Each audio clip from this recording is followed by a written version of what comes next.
Où iras-tu après la mort? Où iras-tu mon frère? Où iras-tu après ce voyage sur cette terre? Jésus-Christ revient bientôt. Es-tu prêt mon frère? Es-tu prêt pour le rencontrer dans les airs? Où iras-tu après la mort? Où iras-tu mon frère? Où iras-tu? Mes bien-aimés, mes salutations de partout où vous êtes. Que le Seigneur Jésus-Christ vous bénisse abondamment. Nous voici encore dans la suite ou la continuité de notre témoignage. Le témoignage en question est l'expérience que j'ai eu à faire avec le Seigneur Jésus-Christ notre Dieu. La grâce que le Seigneur Jésus-Christ m'a faite pour voir, expérimenter et retourner sur la terre, expliquer aux humains ce qui les attend après la mort. Et précédemment, dans les émissions précédentes, j'ai eu à vous expliquer comment est-ce que j'ai connu l'expérience de la mort. Je vous ai dit ce qui s'était passé, quelle était la cause de la mort et comment est-ce que le démon était parti avec moi, où est-ce que nous étions partis. Je vous avais expliqué cela dans le parti précédent. Aujourd'hui, je vous explique sur les cellules.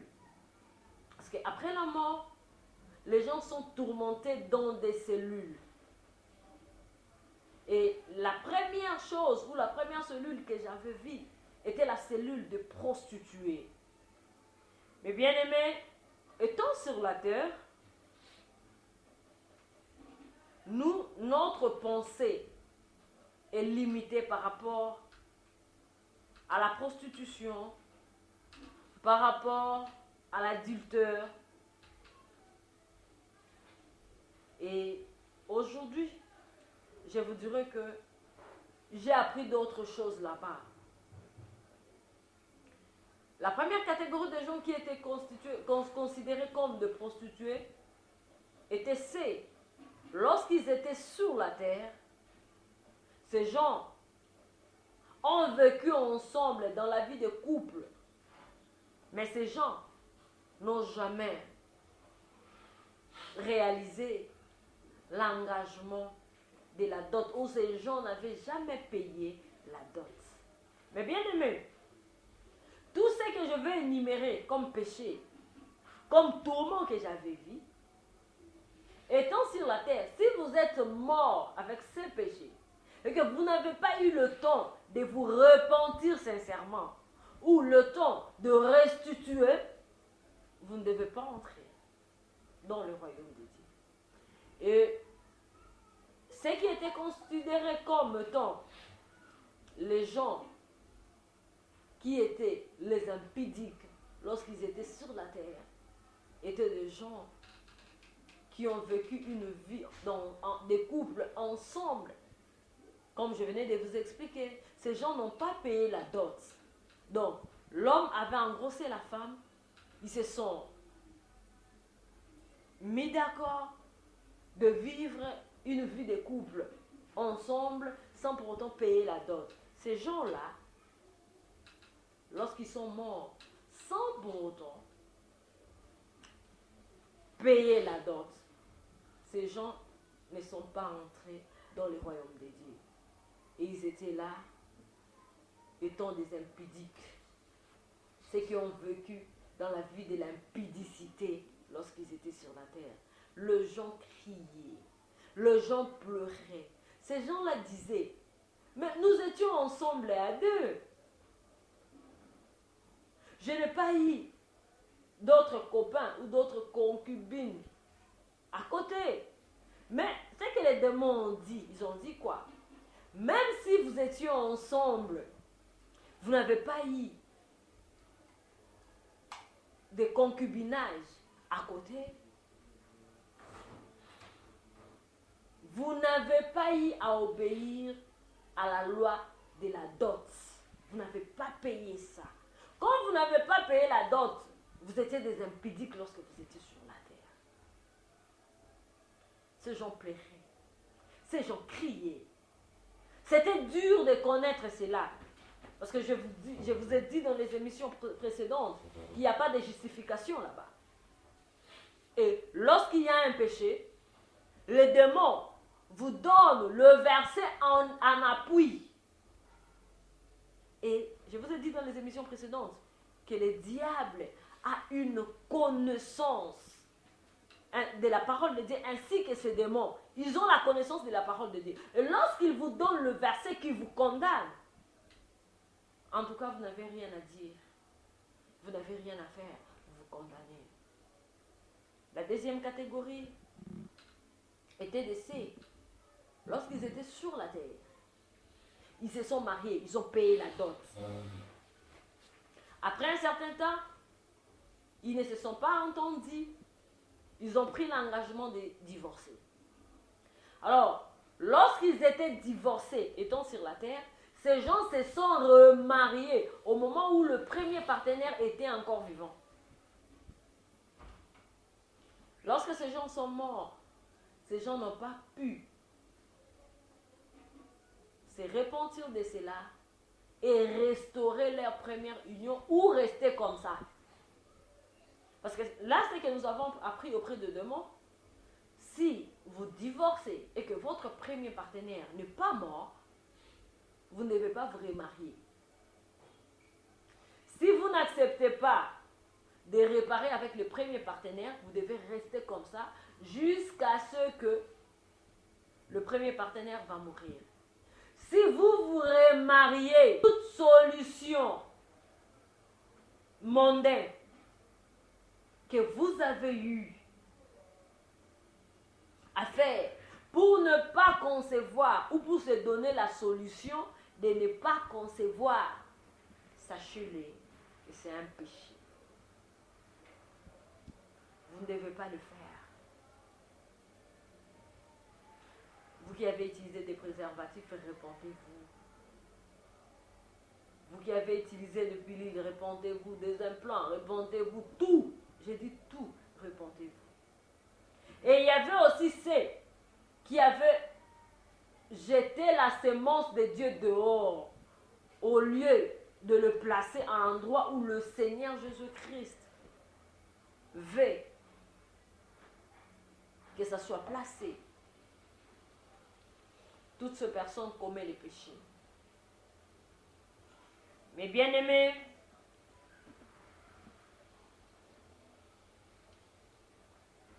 lorsque vous faisiez injecter pour 6 mois, sachez-le, avant d'épuiser les 6 mois, ou lorsque vous épuisez ces 6 mois, devant Dieu, vous commettez 6 avortements. Lorsque vous prenez pour une année, devant Dieu, vous faisiez 12 avortements, car une année a 12 mois. Lorsque vous prenez pour 5 ans, vous faisiez les 12 avortements qui constituent le 1 mois multiplié par les 5, qui est le nombre total d'années, ce qui fera 60 avortements. Jusqu'à ce que vous puissiez consommer les 5 ans en question, vous allez faire 60 avortements devant Dieu. Et il y a une question qui a été posée. Le Dieu que nous servons a seulement la capacité d'ouvrir les entrailles pour concevoir et non de fermer. Parce que s'il faut que les entrailles s'ouvrent, nous courons vers Dieu par des prières, par des jeûnes. Et Satan a trompé les gens. Le diable a trompé les gens. Pour fermer, il faut maintenant faire recours au diable. De la même manière que le Seigneur ouvre les entrailles pour concevoir, c'est de cette même manière le Seigneur ferme aussi les entrailles. Lorsque nous courons à Dieu par de jeûnes et prières pour ouvrir, de la même manière, nous devons courir auprès de Dieu pour fermer les entrailles. C'est ce qui nous a été dit là-bas. toute personne qui haït à utiliser ces choses, à pratiquer ces choses, je vous conseille de vous repentir, de voir le serviteur de Dieu, de confesser ce péché, même si l'acte ou le feu a été fait il y a longtemps. Mais ce que j'ai appris là-bas était que vous devez avouer ça auprès des serviteurs de Dieu et implorer la miséricorde du Seigneur Jésus-Christ. Vous-même, ainsi que le serviteur de Dieu implore la miséricorde pour vous, vous aurez le pardon lorsque vous êtes sur la terre. Mais si vous mourrez à cet état, sans se repentir, dans le royaume de Dieu, vous n'entrerez pas. Vous n'entrerez pas dans le royaume de Dieu. Et comme vous voyez, sur la terre, vous avez eu à avorter. Et dans l'au-delà, vous devez continuer avec l'avortement. L'image que vous voyez nous montre comment est-ce que les démons font avorter les humains. Sur la terre, il y avait la sémence que vous avez pu avorter volontairement. Et à l'au-delà, il n'y a pas la sémence. Et vous devez continuer à avorter. Et les démons vous font avorter. Il y avait une autre cellule. La cellule de voleurs. Les gens qui ont volé le bien d'autrui lorsqu'ils étaient sur la terre. Et les gens qui ont volé la dîme de Dieu lorsqu'ils étaient sur la terre. Les gens qui ne payent pas la dîme sont de voleurs, mes bien-aimés. Et toute personne qui ne paye pas la dîme n'héritera pas le royaume de Dieu. Qu'on ne vous trompe pas. Toute personne qui ne paye pas la dîme n'héritera pas le royaume de Dieu.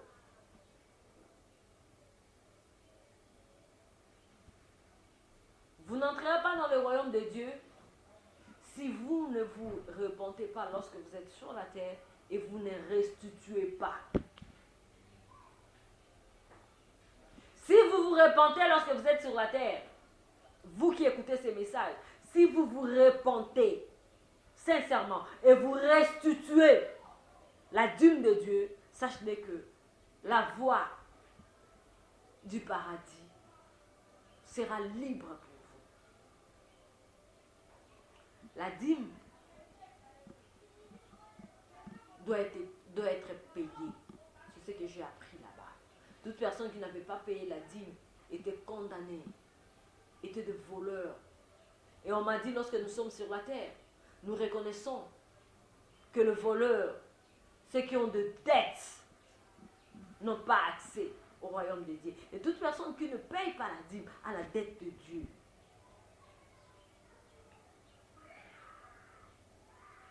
Et là, j'ai appris que les gens qui travaillent doivent payer leur dîme. Le vendeur doit payer leur dîme. Et les personnes que le Seigneur fait grâce, qu'on vous offre quelque chose, qu'on vous offre une somme d'argent, vous devez enlever la dîme de Dieu à l'intérieur. Toute personne, vous qui m'écoutez, qui ne paye pas la dîme de Dieu régulièrement, n'a pas droit au royaume de Dieu si la personne ne se répand pas et ne restitue pas. Tu ne peux pas payer la dîme de Dieu ce mois et l'autre mois tu ne payes pas. Non! La dîme de Dieu se paye à tout moment que le Seigneur Jésus-Christ te bénit. Et là, j'ai trouvé aussi ceux qui n'étaient pas réguliers à la dîme de Dieu. Ces gens étaient condamnés. À tout moment que le Seigneur te bénit, il y a la dîme de Dieu qu'il faut enlever, qu'il faut payer. Et les voleurs qui ont volé les gens lorsqu'ils étaient sur la terre, ils devaient restituer les trucs d'autrui. Même ceux qui ont payé ceux qui n'ont pas payé la dîme devaient restituer aussi la dîme de Dieu. Si vous écoutez aujourd'hui, vous vous repentez et vous acceptez de restituer la dîme de Dieu, je vous assure, mes bien-aimés, lorsque vous marchez dans la vie de sainteté, vous verrez le Seigneur Jésus-Christ un jour. Et les gens qui n'ont pas payé la dîme, qui étaient considérés étant des voleurs, ces gens-là devaient continuer à voler là-bas. Mais là, la main n'a rien à voler. Il n'y a rien à voler. Et comme il n'y a rien à voler, il y a maintenant la tronçonneuse qui doit passer pour couper la main. À la personne qui avait volé le bien d'autrui sans pourtant restituer lorsqu'il était sur la terre. À la personne qui a volé la dîme de Dieu sans pourtant restituer. La tronçonneuse que vous voyez, la tronçonneuse sur la terre nous serve ou nous aide à couper les arbres. Mais dans l'au-delà, ce n'est pas les arbres que la tronçonneuse coupe. La tronçonneuse coupe la main de ceux qui ont volé sur la terre. Et ça ne va pas rester comme ça. Parce que là-bas, ce n'est pas ce qui se passe. La tronçonneuse vous coupe le main. Les démons vont les prendre. Ils vous coupent le main. Après un certain temps, un petit temps, la main sera restaurée. Et c'est à tout moment ce qui va se passer. Oh, c'est dur, c'est difficile. La personne pleure, la personne crie. C'était difficile à supporter. J'ai encore vu une autre cellule. C'était la cellule de ceux qui ont fait le vœu lorsqu'ils étaient sur la terre. Oh, mes bien-aimés. Lorsque vous prenez l'engagement de faire un vœu, sachez-le que vous devez le réaliser. Le vœu que vous prenez dans la maison de Dieu, c'est devant Dieu que vous prenez. C'est ce que j'ai appris là-bas. Vous ne prenez pas devant le pasteur, le berger, toute personne qui sort de... Vous ne le prenez pas devant les hommes, mais vous le prenez devant Dieu. Et le vœu en question que vous prenez, vous devez le réaliser. Il y avait le vœu de bien, d'argent. Et l'autre vœu était le vœu de servir Dieu. Mais bien aimé, si nous commençons à servir Dieu aujourd'hui, nous ne devons pas arrêter. Nous devons continuer jusqu'à la fin de nos vies sur terre. Et si nous arrêtons, pourquoi? Parce qu'il y a des gens qui nous ont critiqués. Il y a eu des tentations. Sachez-le que vous n'entrerez pas dans le royaume de Dieu. Avant que vous entrez dans le royaume de Dieu, vous devez retourner dans l'œuvre de Dieu. Retournez dans l'œuvre de Dieu et demandez Dieu pardon. Vous demandez le pardon à Dieu et puis vous retournez dans l'œuvre de Dieu, vous le continuez. Pour ceux qui ont pris le vœu d'argent, le vœu de bien, vous devez donner ces biens-là. Vous devez restituer, retourner le bien que vous avez eu à promettre à Dieu. C'est de la même manière avec la dîme. Vous devez remettre la dîme de Dieu. Si c'était l'argent, comme ton vœu, vous devez remettre l'argent.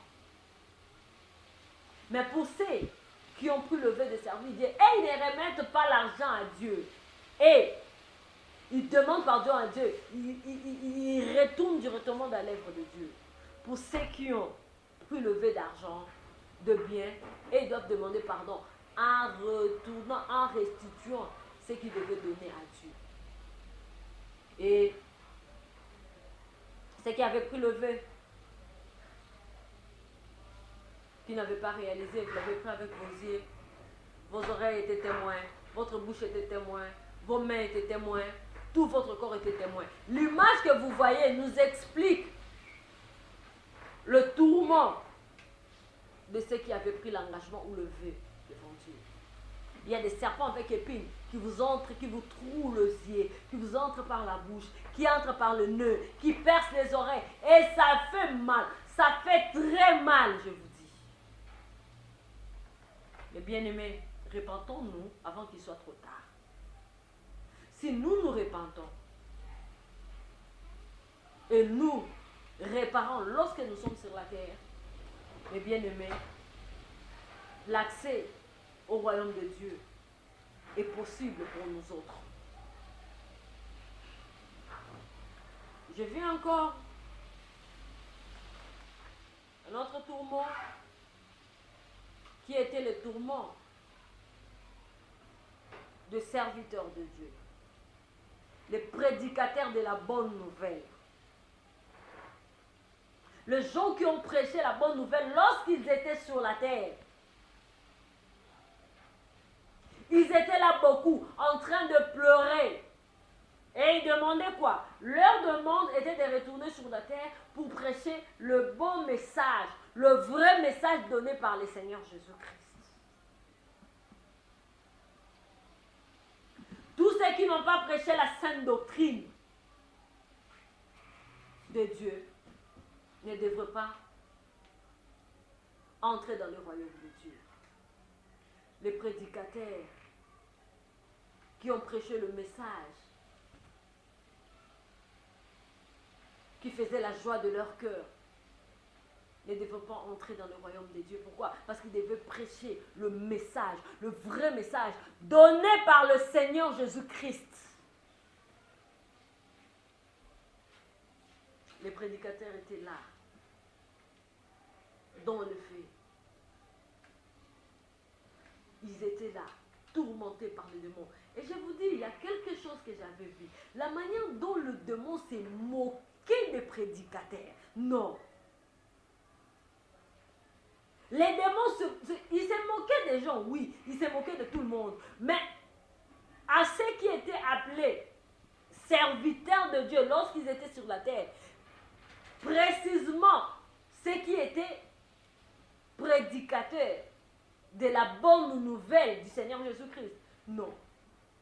Les démons se moquaient vraiment d'eux. Ces gens-là étaient tourmentés. Ces gens-là étaient tourmentés.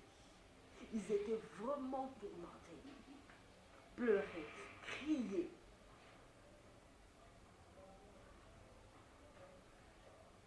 Chers serviteurs de Dieu, il est temps de retourner au message du Christ.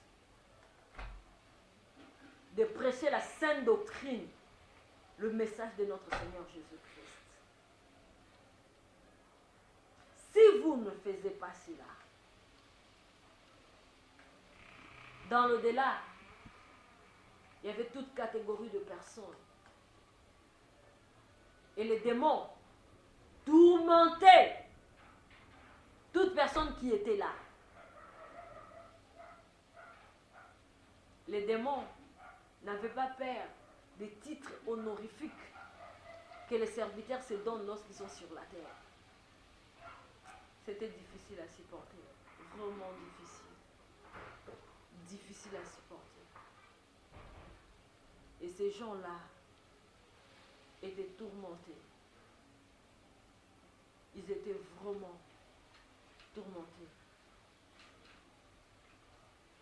Et c'était dur pour eux. C'était très dur pour eux. Le pasteur qui n'ont pas prêché le message donné par le Seigneur Jésus-Christ, mais bien aimé, je vous dis la vérité, était de malheureux. Parce que les démons se moquaient d'eux et les démons le tourmentaient. Ils étaient là en train de souffrir. En train de souffrir. Ils souffraient vraiment. Chers serviteurs de Dieu, repentez-vous avant qu'il ne soit trop tard. Repentez-vous. Et j'ai vu encore une autre cellule qui était la cellule des ivrognes la cellule des gens qui ont consommé les boissons alcooliques lorsqu'ils étaient sur la terre. Et qu'est-ce qui se passe là-bas? Les consommateurs de la boisson alcoolique en enfer sont ceux qui ont vendu les boissons alcooliques sans pour autant les consommer, ceux qui ont vendu en les consommant, ceux qui ont acheté pour les autres, connaissant que j'achète telle boisson, c'est une boisson alcoolique, une boisson alcoolique pour une autre personne, que la personne qui a acheté le consomme ou pas, mais lorsque la personne consciemment achète une boisson alcoolique pour son semblable, cette personne, s'il ne se répand pas avant de mourir, la personne ira en enfer. Et il y a aussi ce qu'on a dit d'aller acheter pour les autres et ceux qui se sont achetés eux-mêmes pour consommer. Mais bien aimé dans le Seigneur, toute condamnation là-bas a des versets en appui. Les démons connaissent la parole de Dieu. Et les démons vont vous citer un verset. Et ces versets vont vous convaincre et vous allez comprendre que c'est vous qui étiez dans l'erreur.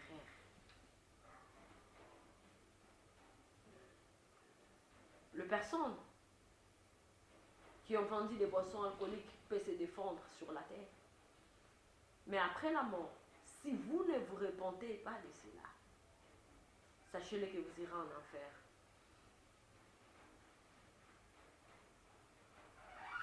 Ceux qui ont acheté pour les autres consciemment, ceux qui se sont achetés eux-mêmes, et c'est à qui on a donné pour acheter aux autres consciemment, l'accès dans le royaume de Dieu ne leur est pas permis. Et c'était difficile pour eux d'entrer dans le royaume de Dieu. Alors là, ils devaient continuer. Ils devaient continuer à consommer cette boisson. Et là, c'est l'acide chaud qui est donné comme boisson de consommation. Sur la terre, vous n'avez pas eu le temps de vous repentir, de demander pardon à Dieu pour la boisson que vous avez donnée aux autres, le poison. C'est ce que nous avons trouvé là-bas, le poison. Les boissons alcooliques sont des poisons. Vous qui vendez cela, vous donnez du poison aux autres. Vous qui achetez cela pour les autres, vous donnez du poison aux autres.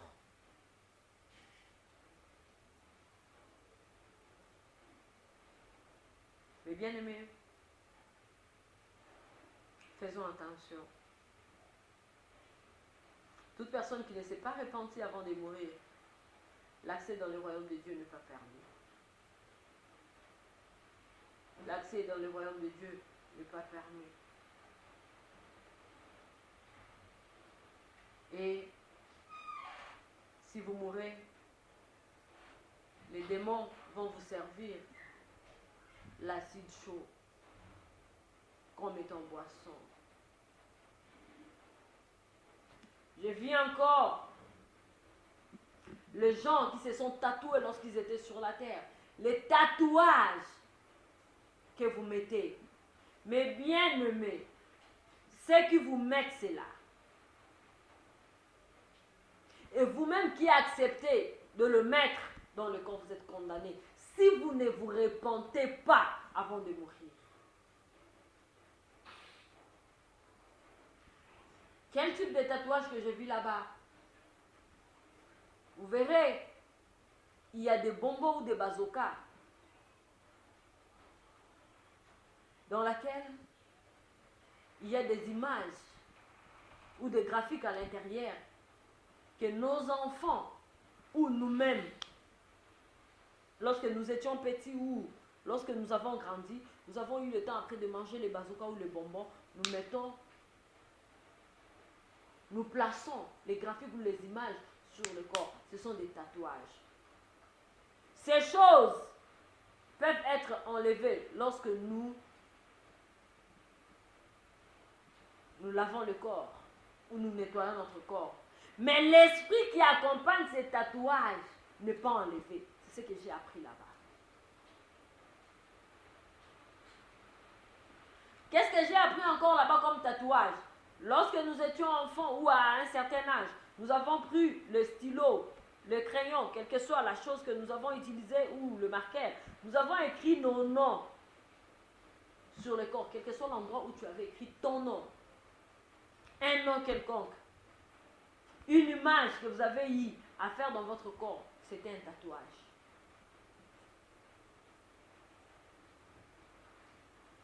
Lorsque vous quittez la terre ou lorsque vous mourrez, si vous ne confessez pas cela et qu'on ne prie pas pour vous, pour que cet esprit vous quitte, l'entrée dans le royaume des cieux ne sera pas accessible. On nous a dit, les tatouages peuvent être enlevés, mais l'esprit qui accompagne les tatouages reste toujours si vous ne le confessez pas et qu'on ne prie pas pour vous. À ceux qui ont reçu les tatouages, à ceux qui ont les tatouages, confessez cela, qu'on prie pour vous. Le Seigneur Jésus-Christ va vous accueillir, il va vous agréer encore. Et toute personne qui n'a pas fait cela, s'il meurt, la personne n'entrera pas dans le royaume de Dieu. Et qu'est-ce que les démons faisaient? Ils prenaient le fer, il y avait un fer chaud, les démons le plaçaient là où il y avait les tatouages. Les démons les plaçaient. Et le fer chaud dans le corps, c'est ça la continuité du tatouage là-bas. Les gens criaient, les gens pleuraient. Tous ceux qui n'ont pas confessé cela, toute personne qu'on n'avait pas prié pour lui, lorsqu'elle était sur la terre, les démons les tourmentaient. C'était difficile à supporter. Dur et très dur même à supporter. C'était vraiment dur et difficile à supporter. Et bien aimé, nous avons eu à souffrir là-bas. Les gens souffrent là-bas. Sur la terre, nous ne nous rendons pas compte de la vie après la mort, de ce qui se passe dans l'au-delà. Et je vous dirai que ce qui se passe dans l'au-delà est horrible. Ce qui se passe dans l'au-delà est horrible. Vraiment horrible. C'est difficile, mes bien-aimés. C'est difficile. Avec les tatouages, il y avait aussi des versets en appui. Que les démons, lorsqu'ils disaient aux gens, les personnes se condamnaient eux-mêmes. Les personnes se condamnaient eux-mêmes. Et les personnes comprenaient que c'était de leur faute s'ils étaient là-bas. Et bien aimés, faisons un effort d'échapper la colère à venir. Faisons un effort d'échapper la colère à venir. Et si nous n'échappons pas la colère à venir, mes bien-aimés, oh, la vie après la mort est difficile. La vie après la mort est très difficile. Très difficile.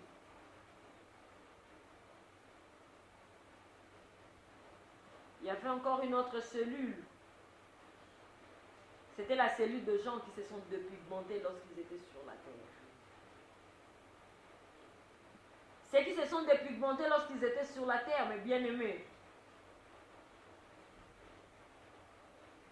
Ce que j'ai appris après la mort était que ces gens n'ont pas accepté la peau que le Seigneur Jésus-Christ leur avait donnée, notre Dieu. Ces gens-là, lorsqu'ils étaient sur la terre, ils ont contredit Dieu. Et toute contestation avec Dieu,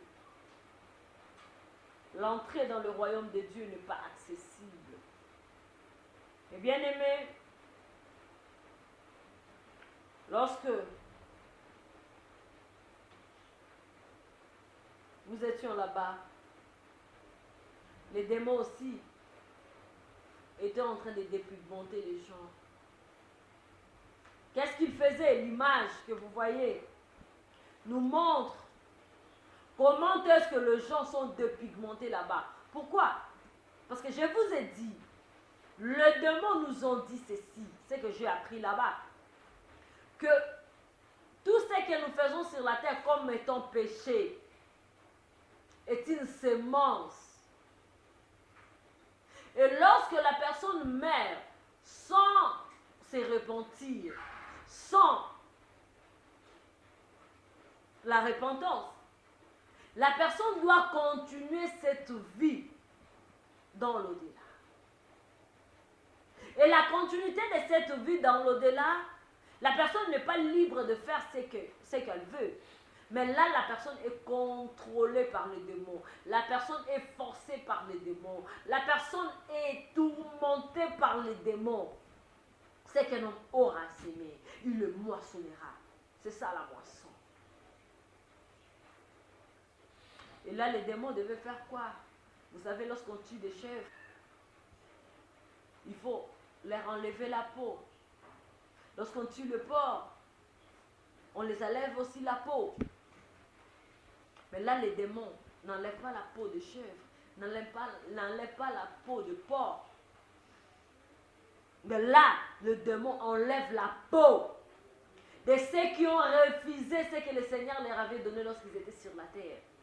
Là, ils devaient encore continuer cette vie de se dépigmenter. Il n'y a pas de produits cosmétiques pour se dépigmenter là-bas. Et bien aimé, c'était difficile, c'était dur. Une personne que les démons ont enlevé la peau, il part vers l'autre personne. En un clin d'œil, la peau de la personne rentre dans son entièreté. Tout le corps est revêtu de la peau. Les démons retournent encore vers la personne pour l'enlever la peau, pour le tourmenter. Je vous dis, il n'y a pas de repos là-bas. Il n'y a pas de repos. Il n'y en a pas, il n'y en aura jamais. Ceux qui sont là ne se sont jamais reposés.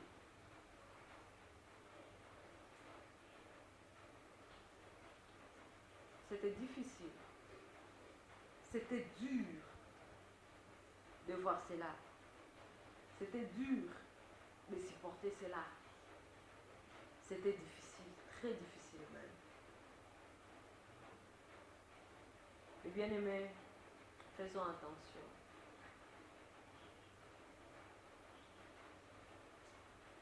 Tu te dépigmentes. Il y a d'autres qui le font même à leurs enfants. Faisons attention.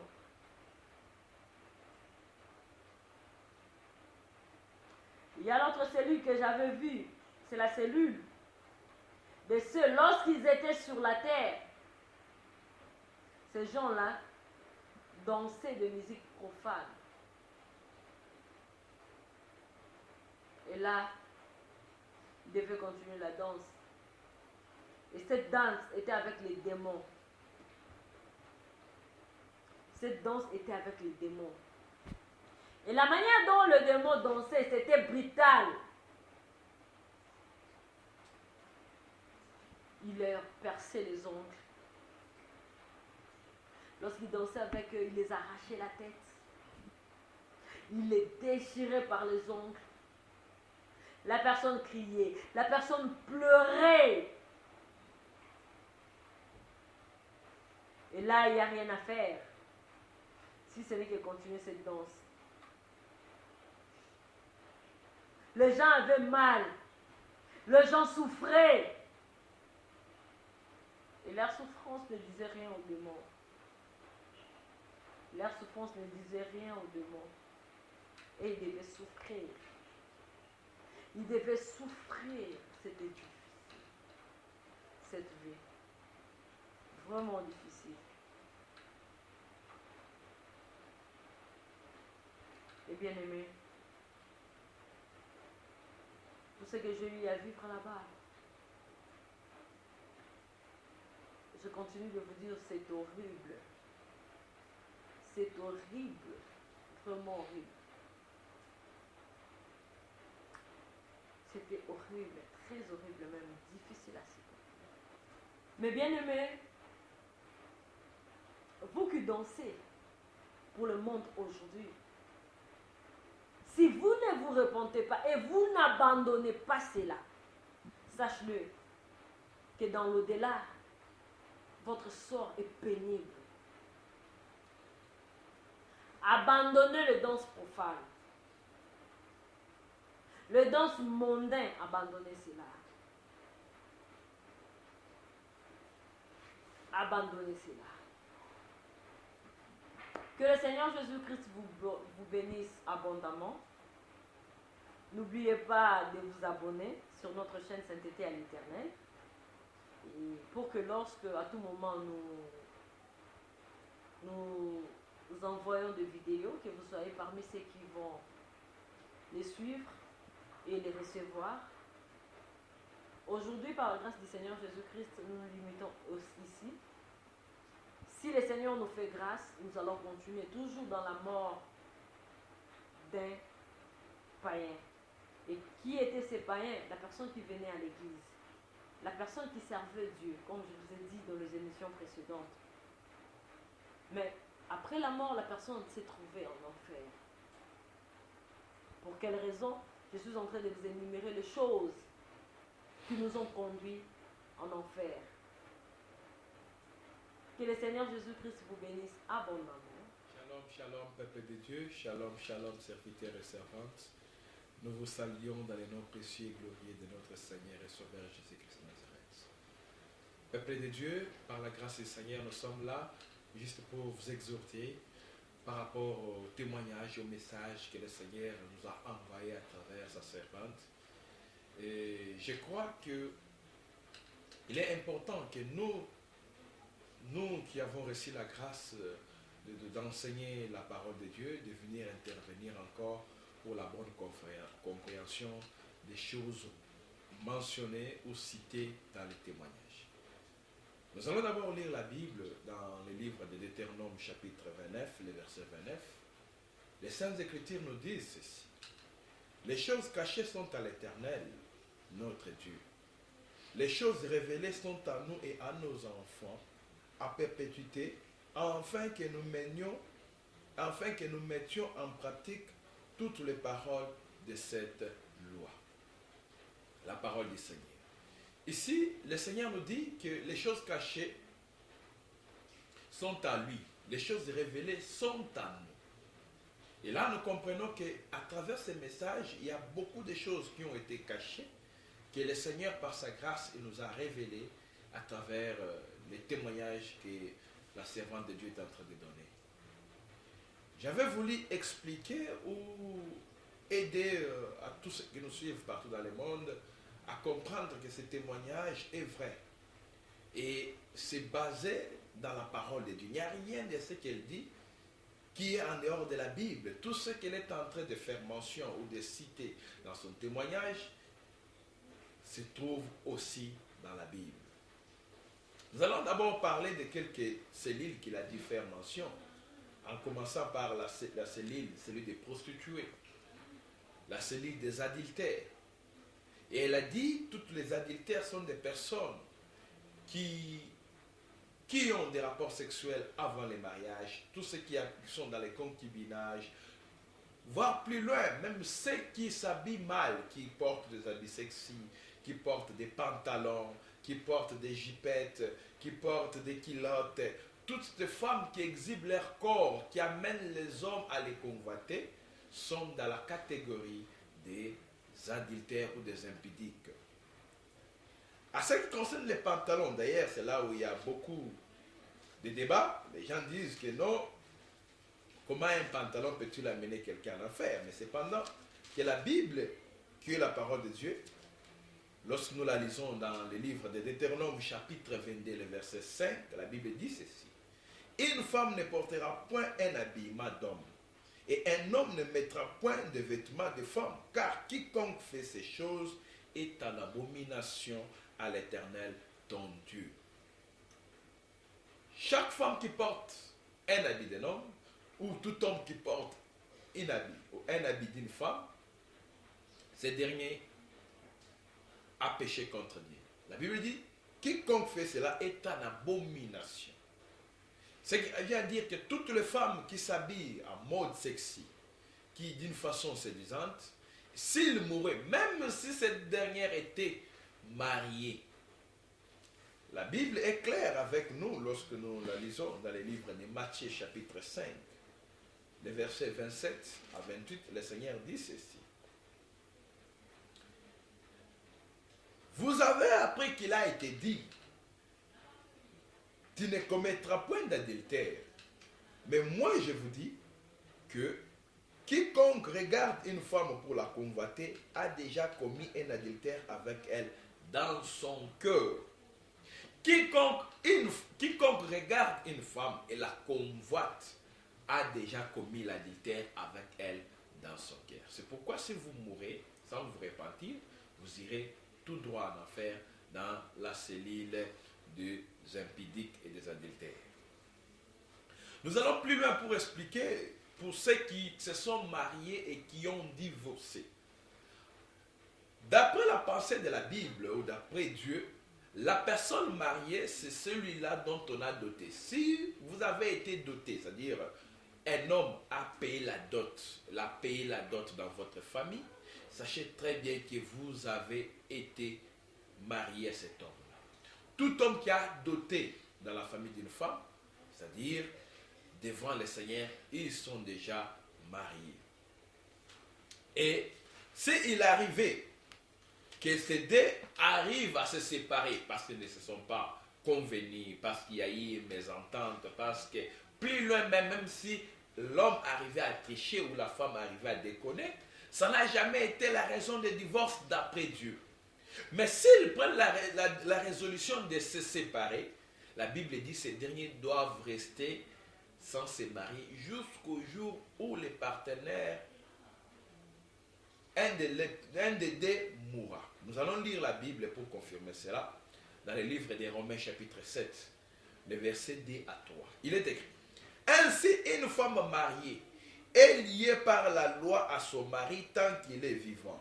Mais si le mari meurt, elle est dégagée de la loi qui la lie à son mari. Si donc du vivant de son mari, elle devient la femme de notre homme, elle sera appelée adultère.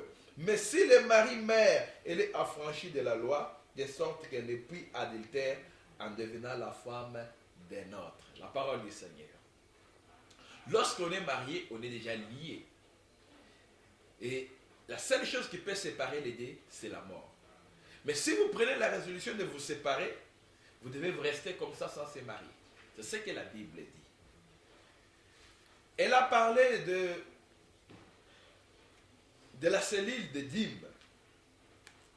Et là, nous allons directement, rapidement dans le livre de Lévitique, chapitre 27, le verset 30 à 31. Quiconque ne paie pas la dîme, c'est un voleur.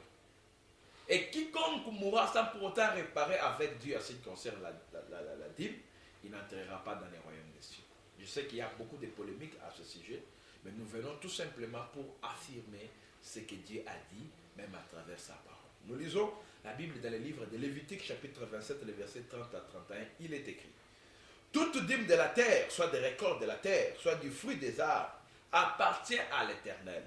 C'est une chose consacrée à l'Éternel.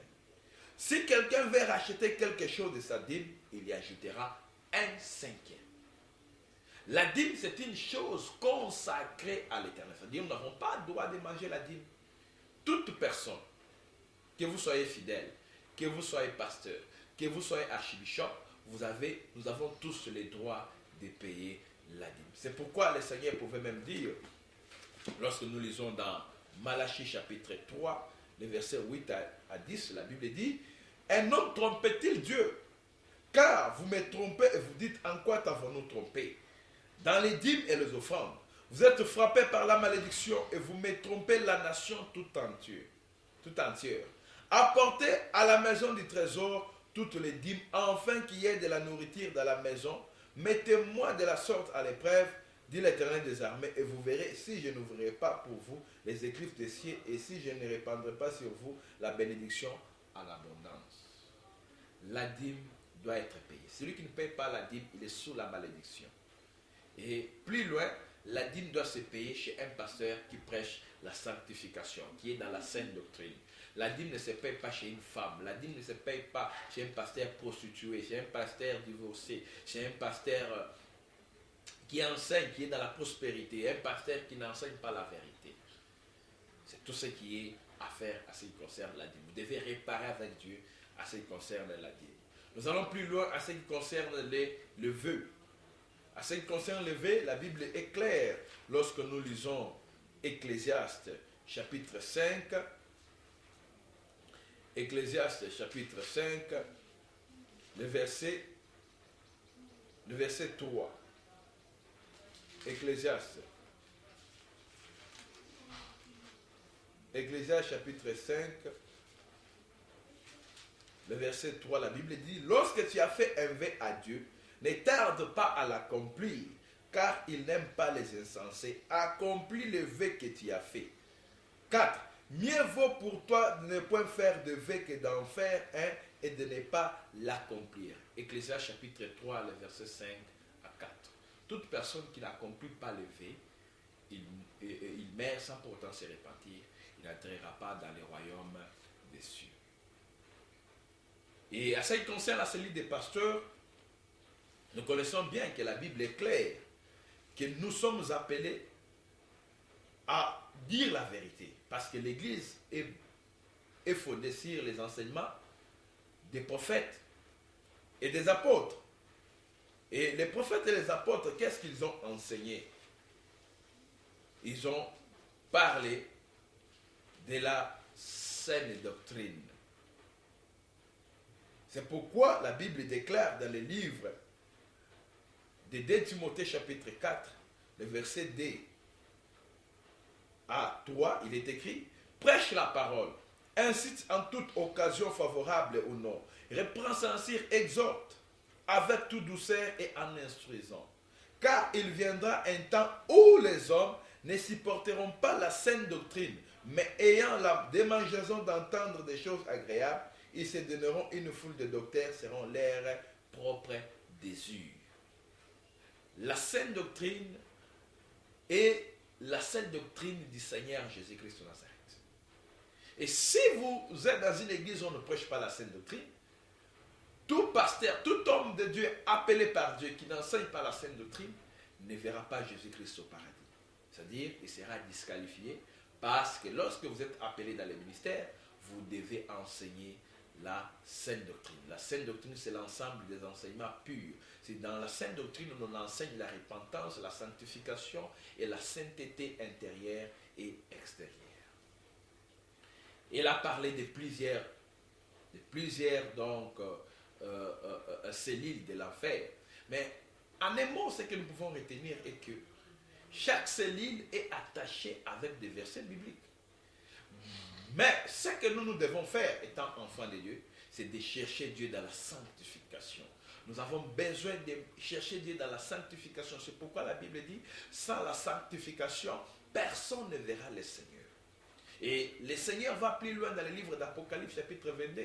Il nous dit que ceux qui se sanctifient encore davantage. Pourquoi? Parce qu'il ne veut pas que nous puissions demeurer dans l'erreur, dans les péchés.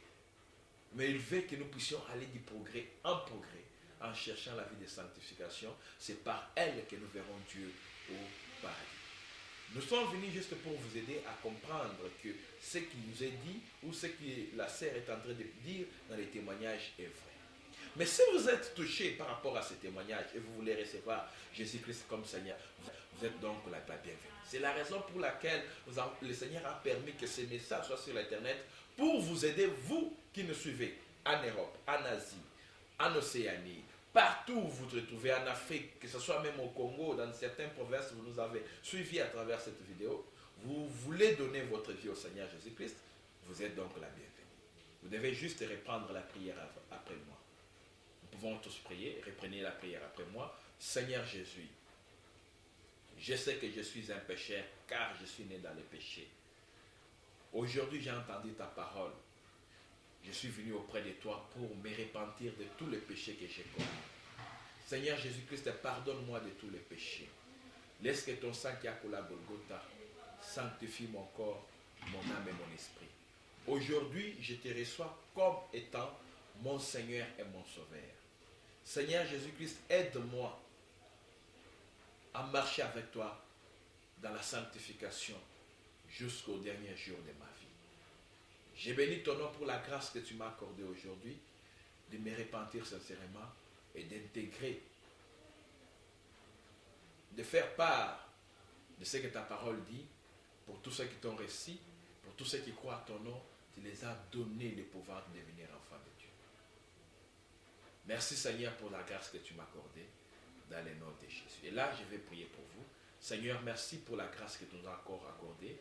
À travers ces messages, ta servante, ton serviteur a accepté de te recevoir comme étant Seigneur et Sauveur. Seigneur, reçois-lui favorablement.